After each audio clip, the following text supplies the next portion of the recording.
Sí, les hablaba hace unos segundos de la declaratoria del año 2016 como año del fomento de la vivienda. Y les recordaba que el compromiso del presidente con la promoción de la vivienda y del acceso al derecho a la vivienda comenzó inmediatamente, se juramentó. Inmediatamente se juramentó, les dije, recuérdenlo, salió prácticamente al otro día, no recuerdo, Guillermo, para la Barquita, a resolver un problema que había ahí, que estaba arrastrándose por décadas y décadas. Décadas y décadas. Gente que aparecía desde que caía una llovizna fuerte, en la primera plana de los periódicos era para esa gente, para enseñar cómo el agua subía y le llegaba a los techos, a las casas de ahí. Pues bien, el presidente fue a sacar a esa gente de ahí, a resolver un problema de vivienda precisamente, un problema que se creó con la emigración del campo hacia la ciudad. Desde que las políticas públicas comenzaron a descuidar el campo y la gente se dio cuenta de que era mejor venir a tener un burro de quiniela aquí en cualquier esquina que quedarse en el campo sembrando para venderle a quien no le va a comprar o tuvo que vender su tierra, en fin, todo lo que conocemos, toda la historia que conocemos. Se llenaron las laderas de nuestros ríos en la capital y en las principales provincias del país. Aquí está el presidente con el padre de allá de la Barquita precisamente, aquella histórica. El padre Alegría. Sí, el padre Alegría, y detrás está González Cuesta, si no mal no recuerdo, este señor José Miguel González. Cuadra, sí. Y desde luego se emprendió la construcción poco después de la nueva Barquita. La nueva Barquita que está ahí a tiro de hit para ser entregada. De manera que hubo una detonación, como podríamos decir, de esta carrera por la vivienda, por mejorar la situación de vivienda en el país, con esa visita a la Barquita y el inicio de la construcción de la nueva Barquita, que tiene 1000 y tantos, no recuerdo cuánto es el tanto de apartamentos, 1100, 1200 apartamentos para el igual número de familias que saldrán de ahí, de ese espacio conocido como la Barquita, que será transformado en un gran jardín. Será reforestado y será dedicado a lo que tiene que estar dedicado ese espacio ahí, que no es a la residencia, el uso no es residencial. Y de ahí cogió para el otro compromiso. El otro compromiso era Boca de Cachón, porque lo que había ocurrido, lo que ocurría en la Barquita, estaba ocurriendo también en Boca de Cachón. El lago Enriquillo, pues se había salido de cauce, se había salido de madre, como dice la gente, y empezó a crecer por razones de las lluvias intensas que hubo a finales de los 90, al principio de los 2000, toda esa agua que cayó y no sé cuáles otros fenómenos más, pues hicieron que el lago Enriquillo empezara a subir de nivel hasta ocupar las viviendas, los espacios cultivados que tenía la gente de Boca de Cachón. Nos queda la lección de que los espacios que son de los cursos de agua deben ser conservados como espacios de esos cursos de agua, deben ser conservados como espacios designados o destinados por la naturaleza para las aguas, por ejemplo, y de eso también hay que aprender, porque seguro que no es la primera vez que el lago Enriquillo sube a los niveles que subió. Usted puede estar seguro que no es la primera vez. De manera que la gente hay que ponerle coto. A la gente hay que hacerle saber que hay espacios que son de la naturaleza. Y qué bueno que existen esos espacios, porque además son para el disfrute de todos, no para el usufructo de algunos. A veces algunos vivos, que van y se aprovechan. Entonces, Boca de Cachón, todo un pueblo construido con todas las de la ley, nuevecitos, de cajeta, y cientos de familias ubicadas o reubicadas allí, y de manera que se cumplía con una promesa que había hecho el presidente de la República cuando era candidato, además, a propósito de cumplimiento de promesas que él les recordaba ayer a los 3.587 agricultores que recibieron su título de propiedad, que él había hecho 3 compromisos con ellos y que los 3 los cumplió. Los 3 compromisos los estaba cumpliendo, con la entrega de esos 3.587 títulos a parceleros de la reforma agraria en San Francisco de Macorís. Y de Nagua también había una parte allí.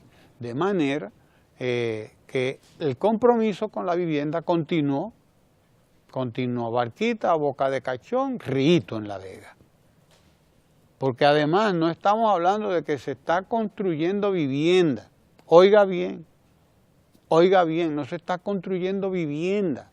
De que bueno, vamos a hacer una vivienda aquí para esta familia, o 2 allí para aquella familia, o 50 allí para 50 familias. No, se están buscando soluciones integrales a problemas que no son solamente de vivienda. El problema de la Barquita no era un problema nada más de vivienda para esta gente, era un problema también de buscarle la solución a un río que está contaminado hasta más no poder, a un espacio del que se está haciendo un uso que no es el debido, como el uso del que estamos hablando allí en Boca de Cachón o en Riito en La Vega, porque el Riito no es más que un afluente del Camú, tengo entendido, es un río que cae en el Camú, que cuando llueve se inunda todo aquello. Y había que ver en lo que estaba convertido aquello. Entonces no se trata de hacer vivienda, de sacar a la gente y hacer vivienda. Se trata de buscarle solución a todo el problema ambiental, a todo el problema de deforestación, el problema vial, el problema, en fin, de encauzamiento, de reencauzamiento de las aguas, de recuperación de espacios para la naturaleza, para la conservación de los ambientes, para la higiene.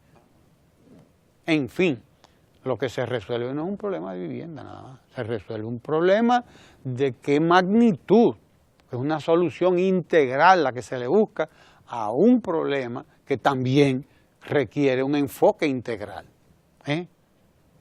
Y ahora, bueno, viene la ciudad Juan Bosch, aquí en Santo Domingo Este, la ciudad Juan Bosch en el norte, en Santiago, la entrega de apartamentos a alrededor de 300 familias que fueron salvadas de las embestidas del mar aquí en Nagua para dar paso al malecón, que en algún momento se terminará, porque se comenzó a construir el malecón de Nagua, pero no se podía llevar a cabo esa obra como Dios manda, como dice la gente, con toda esa gente viviendo alrededor del mar, al lado del mar, que como dice una señora ahí en un pequeño documental que hizo la Dirección de Comunicación de la Presidencia de ICOM, dice, yo construí mi cocina aquí y cuando menos lo esperaba entró una ola y le llevó la cocina a la señora, dice ella, ¿no? O sea, vivía, me gustaría que lo encontraran, porque está bien cerca por ahí. Como bien decía esta señora, vivíamos en un sobresalto.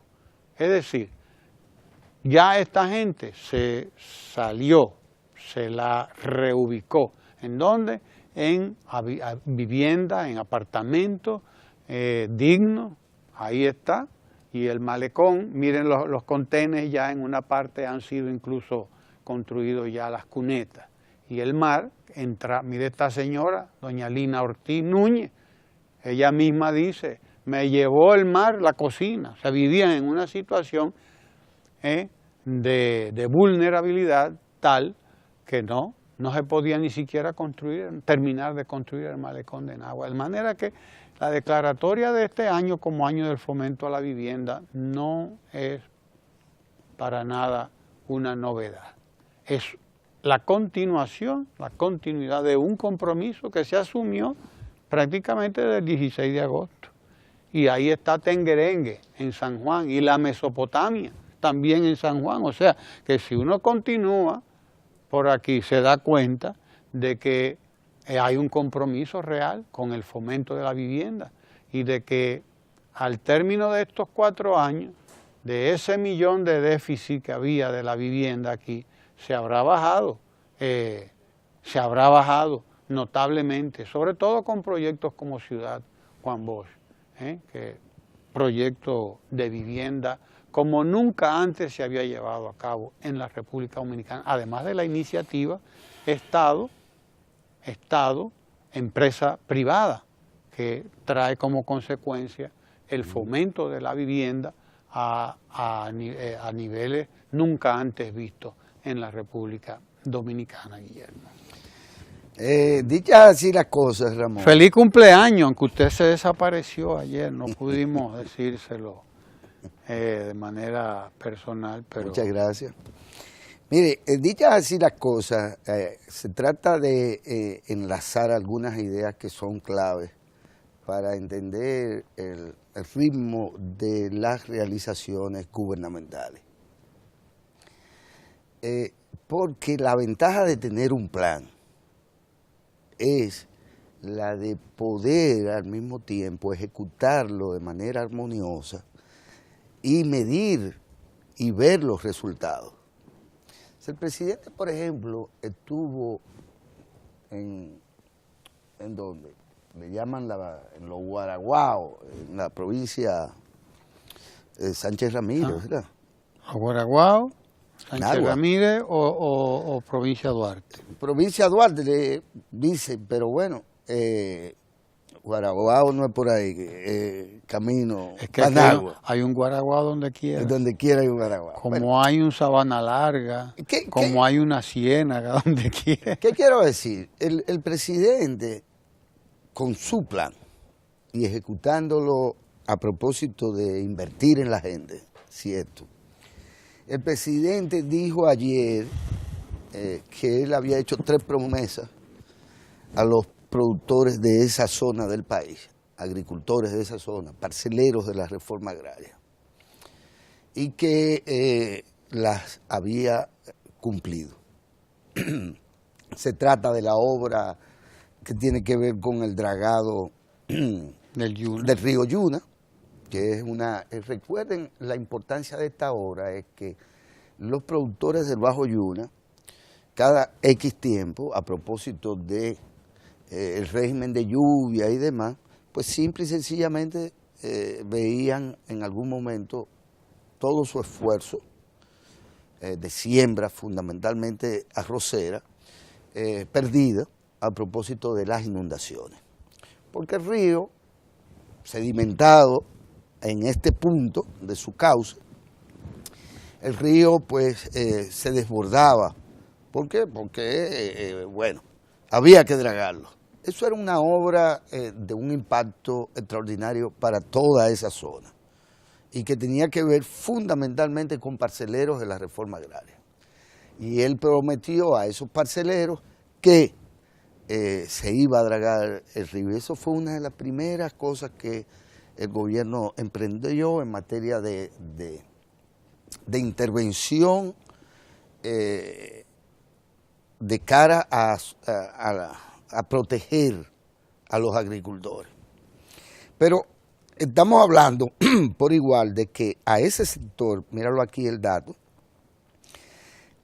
el gobierno, y lo presentó el propio presidente, se comprometió a financiar a los parceleros de la reforma agraria y en 40 meses han entregado más de 13.000 millones de pesos. 13.000 millones de pesos. Que cuando usted dice, bueno, no es que sea demasiado, sí, pero es casi la tercera parte de los 40.000 millones de pesos que se le ha metido al sector. Al sector agropecuario. Al sector agropecuario. Estamos hablando entonces de un importante monto de financiamiento. Y claro, ahí está la muestra, la FALI, que fue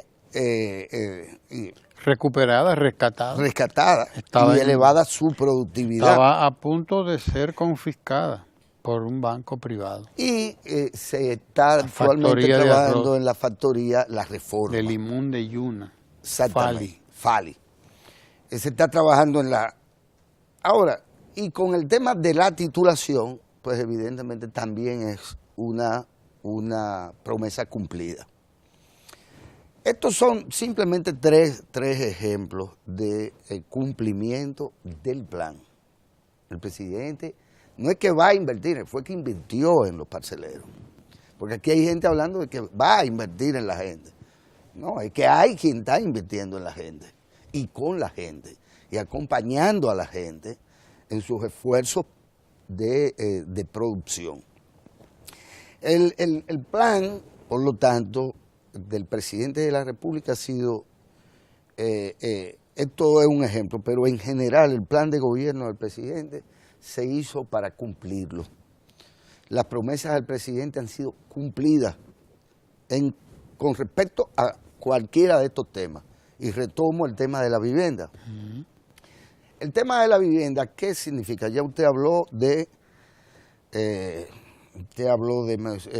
la Mesopotamia, de Rito, de la ciudad Juan Bosch, usted habló Boca de Cachón, La Barquita, Los Gautier, aquí en el Gran Santo Domingo. Bueno, pero quizás ahí no es donde está lo esencial del tema, porque los estados y los gobiernos tienen que invertir en vivienda como parte de sus políticas sociales. Y se habla de ese déficit que habría que, al cabo del tiempo, remontar. Yo creo que siempre va a haber un déficit importante de esto. Pero lo importante, Ramón, y eso tiene que ver con el tema económico, con lo que también se ha logrado en materia de políticas económicas. Porque lo que se ha dado en el país, a propósito del crecimiento del 7%, que algunos quieren cuestionar, no sé con qué propósito, o poner en duda, el crecimiento económico anunciado en el día de ayer por el gobernador del Banco Central, que es de un 7%, el más alto de la región de América. Esa política de vivienda tiene que ver con ese crecimiento, porque el componente más importante de ese crecimiento lo da la construcción. ¿De qué? De escuela, otra promesa cumplida, que no solo es la del 4%, sino en qué se invertía ese 4%, que significa haber tocado en cada municipio a la calidad de la enseñanza y la vida de nuestros niños y niñas en todo el territorio nacional. Las aulas, evidentemente, es un tema de la construcción, pero es que en materia de vivienda es más la oferta hecha a propósito del acuerdo entre el sector privado de la construcción, las facilidades de financiamiento para vivienda, que habría que decirlo. Es decir, ¿cuándo se había visto una política de fomento de la vivienda que atravesara justo por el tema del financiamiento a propósito del uso de los llamados fondos del régimen de fideicomiso, que ha permitido que como nunca antes, que el sector privado esté en condiciones de asumir la construcción masiva de viviendas de interés social? Porque aquí viene el tema. O sea, lo que se está es fomentando esencialmente la vivienda de interés social. ¿Cuál es la vivienda de interés social? O la de gente que no tenía vivienda. Aquí todavía hay gente, y es bueno decirlo, recalcarlo, que hay gente que vive en casa de piso de tierra. Aquí todavía hay gente haciendo política o politiqueando con las letrinas. Sí, porque es así. Es que hay gente todavía politiqueando con la letrina. Haciendo letrina. Haciendo letrina, vaya usted a ver. Pero en lo que ha acontecido en materia de mejoramiento de las viviendas, de los asentamientos en su conjunto, de los asentamientos humanos, está asociado a esta posibilidad que hoy tiene cualquier joven de asumir una inversión como la de la adquisición de una vivienda de interés social, insisto, financiada a 20 años con una tasa fija de un 8%. De un 8%. 8%. Tasa fija por 20 años. Por 20 años. Eso es único. Y además contando con un bono para claro, para el terreno. Para el terreno. Y con la infraestructura que le hace el Estado. Y aparte de esa infraestructura, con un bono que le reduce el valor real de adquisición. Claro. Porque el Estado está asumiendo una parte de ese costo. Por eso es una política de vivienda de interés social. Pero hecho en alianza, con una alianza estratégica, con naturalmente a 20 años, si usted lo quiere ver de esa forma, entre el sector público y el sector privado. Promesas en esta materia que el presidente convirtió en hechos. Mira, parte del buen uso que se les está dando a los fondos de pensión, de la AFP, que es un dineral que está ahí que se va parado, acumulándose permanentemente, creciendo de manera exponencial prácticamente, y que solamente daba beneficio a los intermediarios y a la especulación, porque no se hacía ninguna inversión con él, prácticamente. No, que se sepa, no se hacía inversión más que en títulos, etcétera, o sea, en especulación. Sí. Ahí tienen un uso real, un uso sensato, y un beneficio, por lo tanto, para la población. Así es. De un recurso que está prácticamente paralizado, dándole beneficio a la intermediación financiera solamente. O sea que el fideicomiso viene por ese lado a ser un instrumento formidable para el desarrollo. Claro. Para el desarrollo humano. Exacto. Porque se trata de crearle las condiciones habitacionales para la existencia de la gente. De gente que obviamente no tiene vivienda propia. Que no tendría cómo tenerla, como decía el mismo presidente en la reunión en que participó con ACOPROVI, la Asociación de Promotores y Constructores de Vivienda, ACOPROVI, privados todos. Dice, por más que ustedes quieran construir viviendas accesibles, baratas, dentro de los parámetros que se consideran baratos en un sistema como el nuestro, en una sociedad como la nuestra, por más que ustedes quieran, un trabajador nunca va a poder pagarla con salario de 10,000 pesos. Sí. Nunca va a poder pagarla con salario de 10,000 pesos. Le decía el presidente a ACOPROVI en una reunión histórica que tuvo con ellos, ¿no? Y por lo tanto explicando que había que buscar una solución al problema, porque el salario de un trabajador no le permite adquirir una vivienda, aún en las condiciones de más accesibilidad que podía dar el sector privado. Con 10,000, con 20,000 pesos todavía no la podía adquirir. No la puede adquirir. Entonces, lo que ha hecho el Estado es buscar una fórmula en la que el Estado facilita el financiamiento. Primero, garantiza la tasa de interés fija a un 8%, que no es ni siquiera un 1% mensual. Óigase bien, a un 8% anual. Las variaciones del mercado las va a asumir el Estado, las variaciones que pueda tener el mercado en cuanto a las tasas de interés las va a asumir el Estado. O sea que da, por lo tanto, estabilidad a la inversión, al proyecto que se inicia. Es el caso de Ciudad Juan Bosch aquí y Ciudad Juan Bosch en el Cibao también. Y es el caso de todos los otros que se están llevando a cabo, los otros emprendimientos de este tipo, habitacionales, ¿no? Mira, Ramón, tú mencionas el tema del salario y del poder adquisitivo de los trabajadores. Que lo tocó Valdés Albizu, que lo por toca cierto. el gobernador del Banco Central en el día de ayer, de manera... Antier. Antier. Fue miércoles. Sí, fue el miércoles. De manera inusual, por lo siguiente, porque desde su condición de gobernador del banco, de la banca central del país, este que se supone es un tecnócrata, tiene una visión más clara que la de supuestos políticos con respecto al tema salarial. No. Y concluye, como muy bien lo ha planteado el presidente Danilo Medina, en términos de que no basta con medir o tomar el índice del crecimiento económico como la única referencia de éxito de las políticas públicas.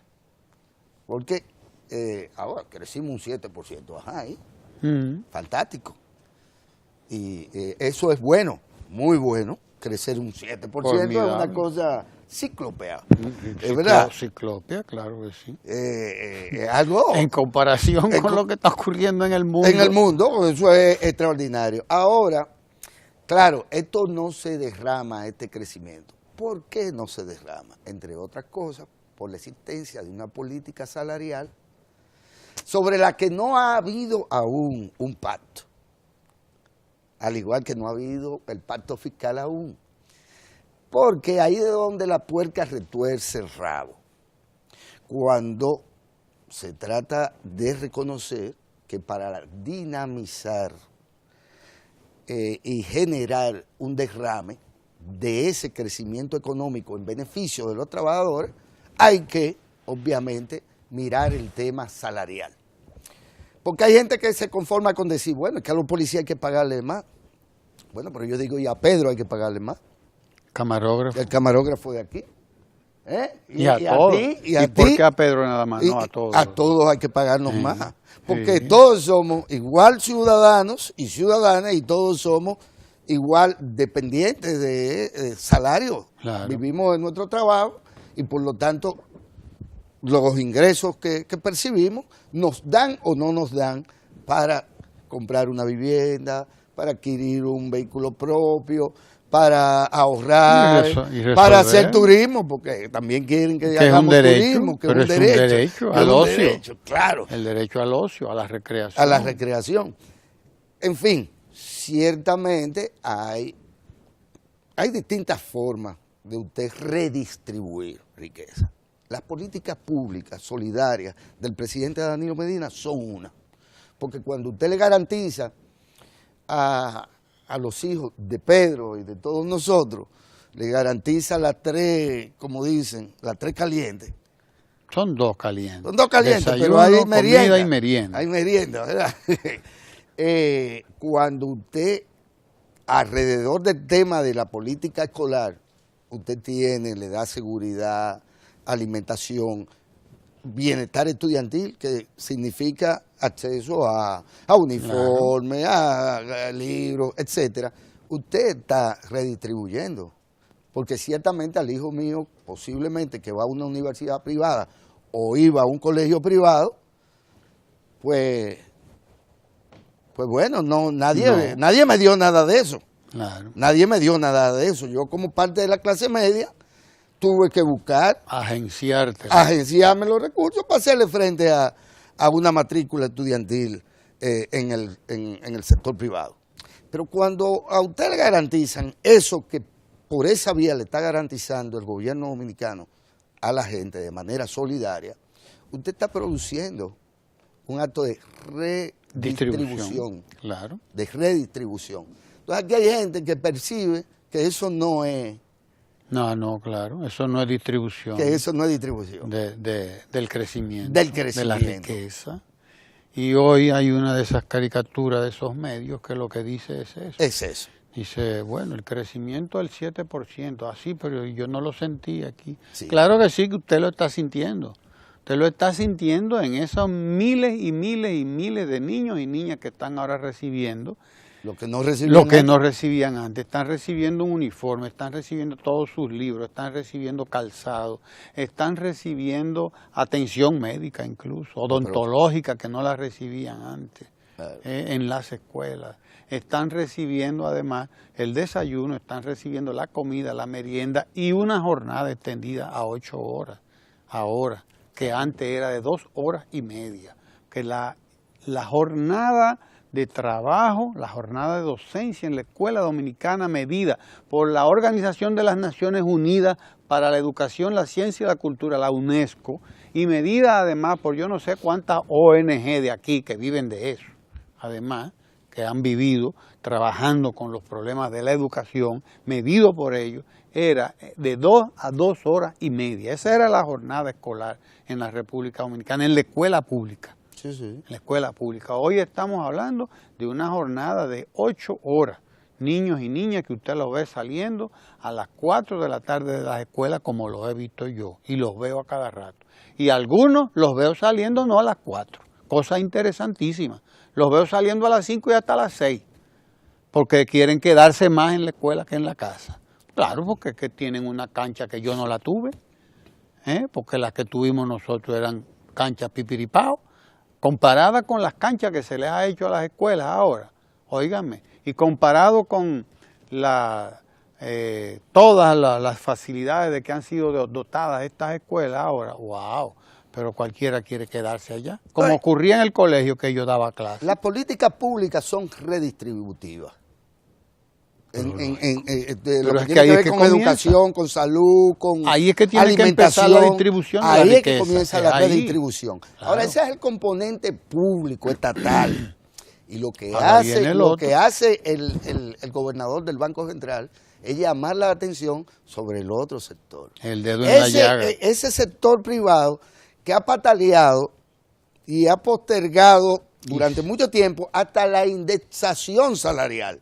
Entiéndase este concepto como el de que, bueno, si ha habido alguna variación en la inflación, eso se traduzca en una indexación que finalmente terminó una mejoría del salario. Creo que fue de un 12% que se acordó el último acuerdo. ¿Por qué? Algo así. Porque el salario del sector productivo, del sector privado, no lo pone el gobierno, no lo pone la presidencia de la República. El salario es el resultado de una Comisión Nacional de Salarios que está, entre otras cosas, en una mesa tripartita en la que hay además un referente que es que solo con respecto al salario mínimo o a los salarios mínimos, la propia Comisión Nacional de Salarios puede acordar una indexación o una modificación en ese nivel salarial. Fuera de ese salario mínimo no hay una política del sector privado o del público que pueda decir, bueno, a partir de ahora todo el mundo tiene un 25% de aumento salarial. No lo van a ver. Que dispararía el consumo en la República Dominicana. Pero bueno, es que dispararía todos los negocios en la República Dominicana. Porque nos convertiría... dispararía las ganancias de todo el sector privado. Obviamente. Para que lo sea, porque es que tenemos que cambiar, por Dios, la mentalidad y la idea vieja de que el salario es un costo. Es también una inversión. Claro. Una inversión en la mejoría de toda esa fuerza laboral, de toda esa fuerza de trabajo, de toda esa fuerza productiva, la mejoría de vida de esa gente que va a dar más, que va a comprar más, que va a consumir más, que va a demandar más bienes y servicios, y por lo tanto va a provocar, óigame, un círculo virtuoso en la economía dominicana, y en toda la sociedad, pero no, nada más se ve el salario como un costo. Y esto habría que asociarlo por igual al tema que viene siendo manoseado politiqueramente también por algunos, el tema del del ITEVI. O sea, aquí hay políticos que siguen debatiéndose entre que saben, porque tienen el conocimiento de que la fiscalidad nuestra no le permite al Estado hacer todo lo cuanto debería hacer en beneficio del pueblo dominicano. Pero aquí todavía hay gente jugando a que no suban los impuestos. Cuando están hablando de impuestos, están hablando del ITEVI y están hablando de una noción de fiscalidad que marca prácticamente todos los bienes y todos los servicios que se ha venido postergando. No, que es muy alta la presión fiscal, y incluso sectores que tienen subsidios, que son beneficiarios de subsidios del Estado, se dan el lujo de hablar de que ellos no pagan impuestos porque en realidad el Estado lo que hace es que se traga los cuartos y justifican cualquier cosa para no pagar impuestos. Ahora, ¿cómo podría, por ejemplo, en el marco de la institucionalidad dominicana, constitucionalmente hablando, cómo podría, por ejemplo, el gobierno central de la República, la presidencia de la República, decretar un aumento general de salario? No puede. Porque para poder aumentar un 15, un 20, un 25% del salario de Títiri Mundati, usted tiene que tener ingresos. ¿Dónde están esos ingresos? ¿Cuál es la vía de ingreso del Estado para poder modificar una política salarial que tenga que ver con todos los servidores públicos del país? Ah, sí, pero entonces hay una gente que te dice, sí, pero es que hay demasiados empleados en el aparato del Estado. Sí. Cantidad que quisieran que 200, 300 mil trabajadores fueran mandados para su casa. Saca 100 nada más, saca 100,000 para que veamos el aumento de la violencia social en la República Dominicana. Porque es que la empresa privada no tiene cómo absorber la mano de obra que se produce, que la sociedad va produciendo de manera natural. Porque desde que una persona es mayor de edad, desde que llega a los 18 años, pongamos a los 20, vamos a ponerle los 20, vamos a subirle 2 años al tiempo en que usted llega a la mayoría de edad aquí. Desde que usted llega a los 20 años, usted está reclamando un puesto de trabajo, usted está ya demandando la posibilidad de acceder a los medios de producción, por derecho además, porque el derecho al trabajo es un derecho. Así es un derecho, pero ¿qué resulta? Que el sector privado no tiene cómo absorber toda esa mano de obra que de manera natural va incorporando la sociedad. Entonces, ¿qué hay? ¿Qué hacemos? ¿Qué hace el Estado? ¿Qué hace el gobierno? ¿Cruzarse de brazos? No puede cruzarse de brazos frente a una situación como esta. Tampoco puede. Pero además el gobierno, particularmente el gobierno, el Estado, tiene las manos atadas, como digo, a una política presupuestaria, a una política que tiene que ver con los ingresos, por lo tanto con una fiscalidad. ¿Entiendes?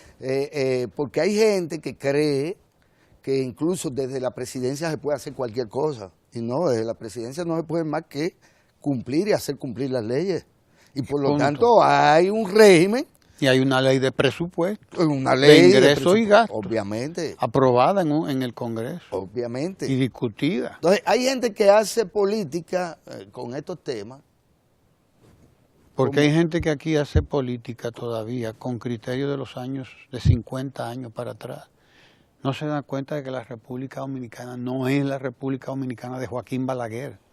Y no es ni siquiera la República Dominicana de Hipólito Mejía en el 2000-2004. No es ni siquiera eso. No, jamás. No lo es. Ha cambiado mucho la República Dominicana de allá para acá. Hoy no vemos a los guardias con una banderita roja haciendo campaña electoral en la bayoneta de fusiles como se vio aquí. Hoy no vemos todo lo que veíamos, hoy no hay bufete fabricando sentencias para los tribunales del país. Eso no lo hay hoy ya.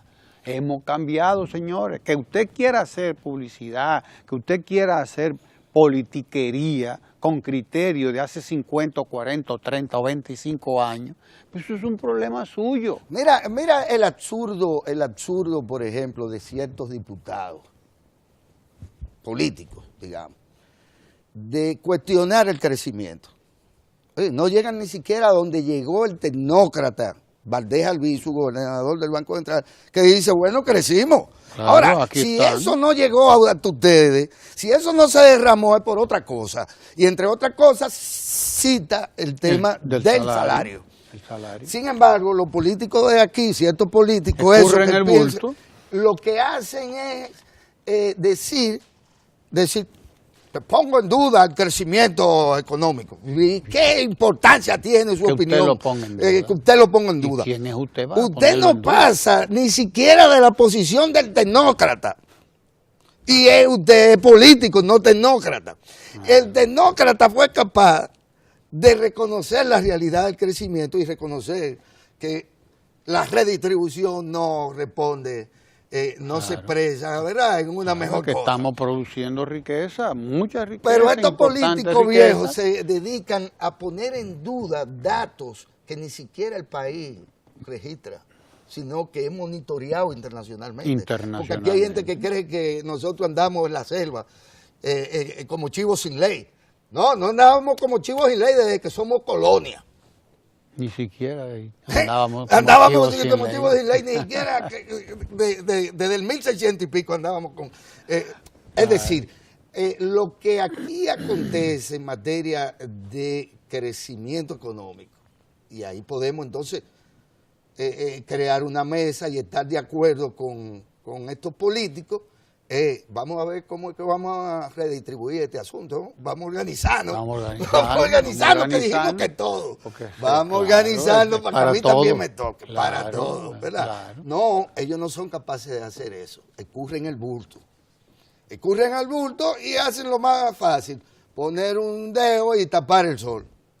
El crecimiento económico está ahí y lo ha facilitado. Que ahora el dedo del sol lo tapan así. Lo tapan así, para no ver qué es lo que está pasando. Esa es la realidad, que aquí hay políticos que se han renovado y políticos que no se han renovado.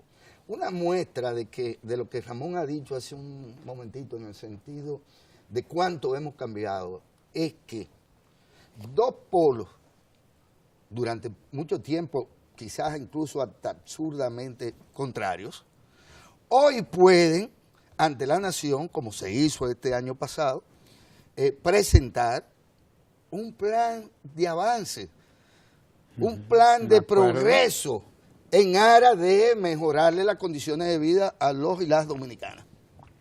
Me estoy refiriendo al PRD de Miguel Vargas, y me estoy refiriendo al Partido de la Liberación Dominicana, que ante el país, de manera transparente, asumieron un compromiso que se establece programáticamente.